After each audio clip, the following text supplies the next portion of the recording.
Cette montre est l'évolution de celle-ci.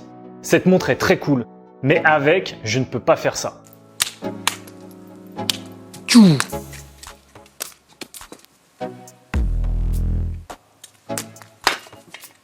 Du coup, est-ce que c'est encore une G-Shock?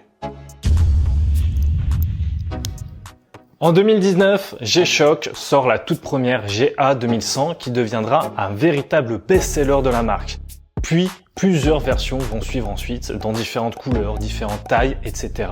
Mais une demande se fait ressentir de la part des amateurs. Pourquoi ne pas faire une Casio en métal? Car oui, comme beaucoup de modèles adorés par les amateurs de montres, cette G-Shock trouvera un surnom lui aussi, celui de Casio, en référence à la fameuse lunette octogonale commune aux deux modèles, la GA 2100 et la Royal Oak de chez Audemars Piguet. Certains amateurs voudront donc aller encore un peu plus loin et exigeront un boîtier en métal. Visiblement, G-Shock les entend parce que en juillet 2021 sort la GM 2100 pour répondre à cette demande. Et un an après, en juillet 2022, c'est cette nouvelle version full métal qui fait son apparition.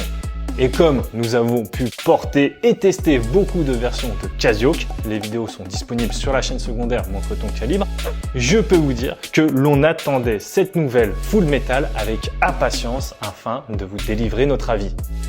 La G-Shock arrive comme les autres versions dans une boîte octogonale bien protégée que je me suis empressé d'ouvrir.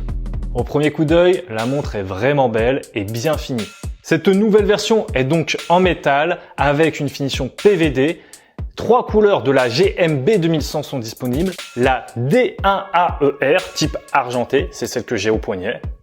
La BD1AER qui est la noire et la GD5AER qui est en or rose, enfin en type or rose plutôt, je précise.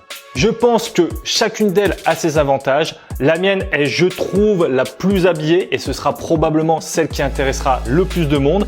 C'est d'ailleurs aussi pour cela que j'ai choisi celle-ci. La noire est, elle, la plus discrète et c'est sur elle que les traces d'usure se verront probablement le moins. Et la rose est aussi très cool et c'est la version qui offre la meilleure lisibilité de l'heure. De toute façon, je vous mets les liens des 3 références en description si vous voulez acheter ou avoir plus d'informations. Une finition en acier brossé est appliquée sur la lunette et le bracelet par un brossage circulaire dit hairline. Hairline car la précision serait celle de l'épaisseur d'un cheveu. Ce rendu vient contraster avec les touches de finition miroir sur les extrémités et les motifs un peu type bouton, pas de vis des maillons par exemple. Les aiguilles sont, comme les anciennes versions, recouvertes de Neo Bright pour une lecture de l'heure dans l'obscurité. Mais pour la première fois sur une Casio, il y a aussi un peu de lume aux extrémités extérieures des index, ce qui fait quand même une belle différence de lume. Et si le Neo Bright s'estompe trop vite, alors pas de panique car un éclairage à LED est également possible. Cette montre solaire est précise à 15 secondes en moyenne par mois et se resynchronise automatiquement à la seconde près à chaque connexion Bluetooth. On va y revenir plus tard. Le fond de boîte noir est vissé et assure une étanchéité jusqu'à 200 mètres. La montre, bien que plus lourde qu'une version en résine, reste très confortable à porter. L'ajustement du bracelet est très pratique, il est similaire à celui que l'on retrouve sur les GMW B5000D. Les maillons sont liés entre eux via des barrettes à ressort, ce qui permet de régler sa longueur très facilement avec un objet fin comme un tournevis de précision par exemple. Ce bracelet à boucle déployante vient donner un tout autre style à cette montre. C'est vraiment un de ses gros points forts. Je peux vous dire que j'ai eu l'occasion de porter de nombreuses marques de luxe Swiss made, parfois bien plus chères que cette G-Shock, mais qui étaient loin d'avoir un aussi beau bracelet. Même si vous allez voir que un point m'a pas mal déçu quand même dessus. Pour ceux qui m'ont demandé sur Instagram si la montre n'était pas trop lourde, je me suis permis une petite pesée. Elle fait environ 170 grammes avec le bracelet complet.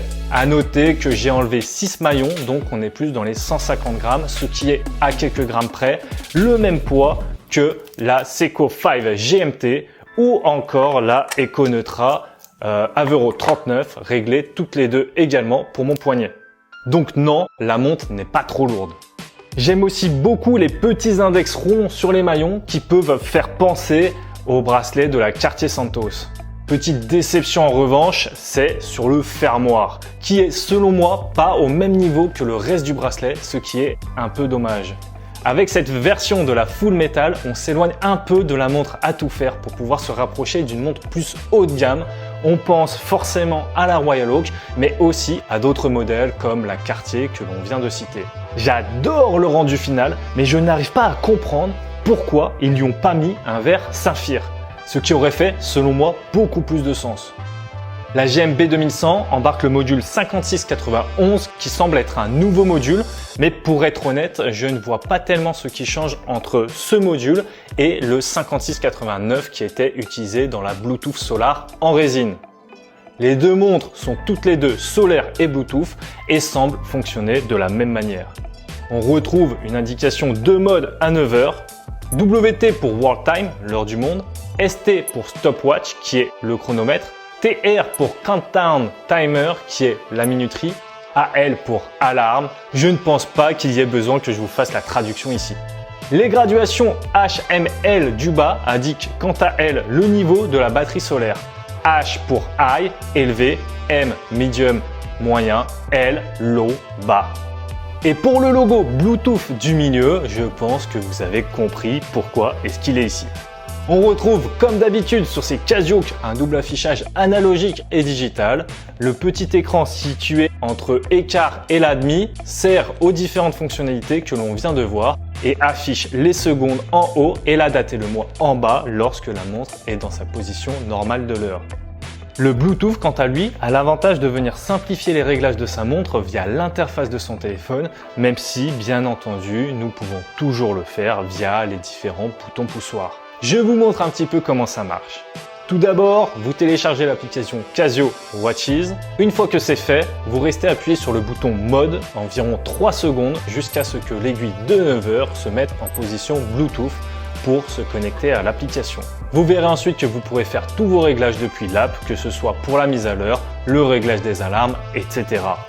Ce qui est plutôt une bonne chose car beaucoup de personnes ne sont pas à l'aise avec les réglages manuels. Notre tuto pour régler l'heure sur Montre ton calibre et les nombreux messages que l'on reçoit sur Instagram en sont témoins. Il existe aussi une option de rappel pour les anniversaires ou les dates importantes qui peut être sympa, mais celle que je préfère, c'est celle qui permet de faire sonner son téléphone. Parfait quand on cherche ce dernier, cela évite d'avoir à déranger quelqu'un en lui demandant s'il ne peut pas nous appeler, etc.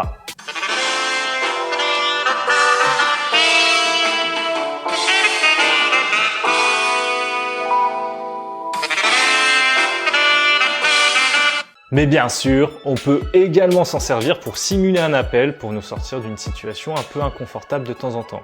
Concernant les dimensions, la GMB 2100 fait 44,5 mm de diamètre, 12,8 mm d'épaisseur, ce qui est plutôt fin pour une G-Shock, et 49,5 mm de corne à corne. Je suis franchement plus à l'aise avec la taille de ma GMS 2100 et ses 40,5 mm de diamètre, mais je ne trouve cependant pas que les 44,5 soient trop gros. Je l'ai déjà expliqué dans une vidéo, mon poignet de 17 cm m'avait à l'époque vraiment freiné pour acheter la GA 2100 et ses 45 mm de diamètre. J'ai pourtant été agréablement surpris la première fois que je l'ai passé au poignet. Je pense que c'est aussi le style G-Shock qui permet de s'autoriser des boîtiers un petit peu plus larges, d'autant plus qu'au Japon, ce n'est pas rare de voir des petits poignets avec des montres un peu énormes.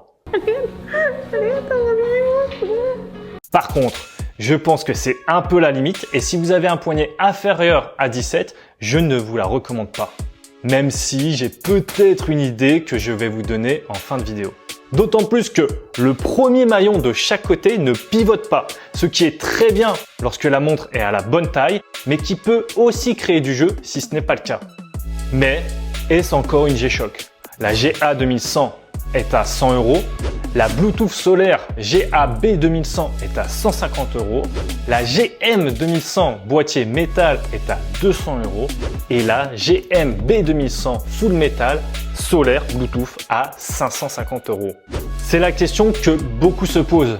À quoi ça sert d'avoir une G-Shock, la montre que l'on peut cogner partout, si cette dernière coûte maintenant 550 € et que les rayures seront plus faciles et plus visibles que sur une montre en résine? Est-ce que c'est encore l'ADN de G-Shock?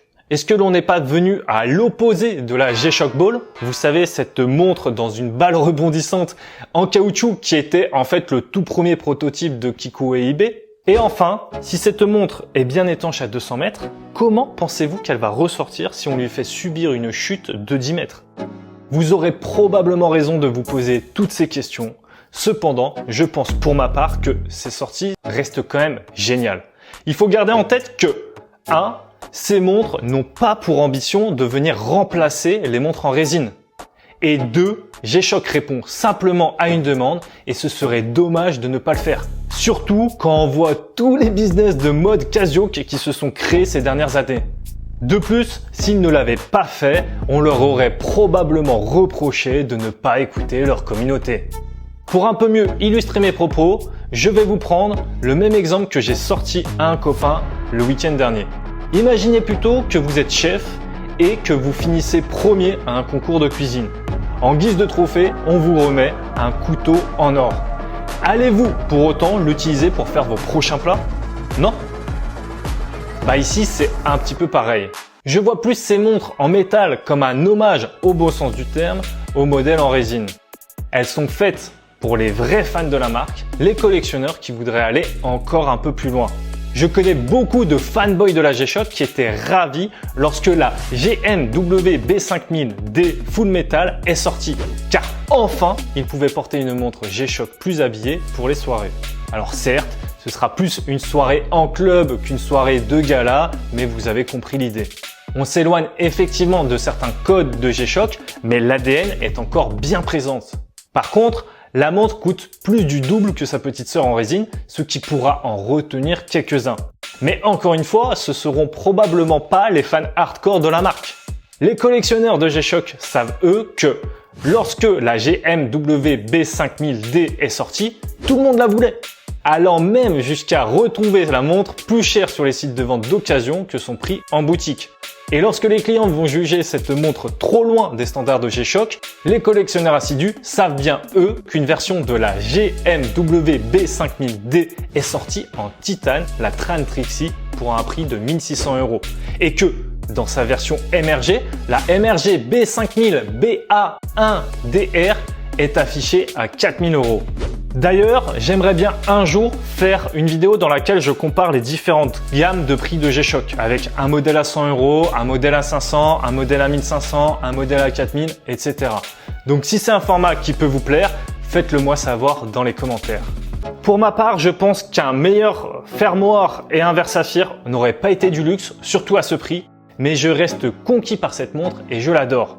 J'approuve totalement l'idée de venir faire des modèles plus premium tant qu'ils continuent à faire des modèles résine pas chers à côté. Cela a l'intérêt à la fois de faire plaisir aux collectionneurs, mais aussi de valoriser les modèles plus basiques. Je pense d'ailleurs déjà à la prochaine et me demande si G-Shock va pas nous dévoiler une GMS B2100 un jour. Et vous, qu'est-ce que vous en pensez ?